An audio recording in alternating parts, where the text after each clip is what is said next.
Woman notices something wrong at restaurant, the owner's secret is revealed. Rain pattered softly on the city streets as Claire Reynolds stepped into the small, dimly lit family restaurant on the corner. She had passed by it many times, but tonight something had drawn her in, perhaps the flicker of sadness she glimpsed on the owner's face through the window. As she settled into her seat, she noticed subtle details. The trembling hands of the elderly owner, Mr. Nguyen, the hushed whispers of the staff, and the faded photographs of a smiling family that lined the walls, all slightly dusted with time. Claire ordered her meal but couldn't shake the sense of tension in the room. A sudden loud crash in the kitchen made her jump.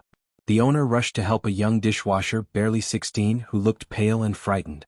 Claire watched as Mr. Nguyen spoke to the boy gently, reassuring him with a kindness that surprised her. It was then she realized the other staff weren't just employees, they were all young, anxious, and seemingly out of place.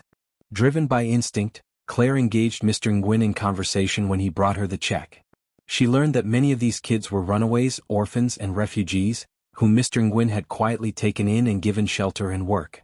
Despite his own struggles, he had been risking everything to protect them from the harshness of the world outside.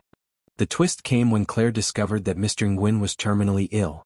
He had been keeping his diagnosis secret while doing everything in his power to secure the future of these vulnerable youths, quietly arranging their education and legal protections before his time ran out. Visually, the story paints vivid scenes. Claire watching the rain trickle down the window, the soft glow of lanterns casting warm light over worried faces, the trembling, tearful moment when Mr. Nguyen confides in Claire, and the final, heartbreaking scene where the community comes together to honor the man who had saved so many. By the end, Claire leaves the restaurant forever changed, determined to help continue the work Mr. Nguyen began. The viewers are left with a stirring sense of hope, sacrifice, and the realization that sometimes, the most ordinary places hide the most extraordinary stories.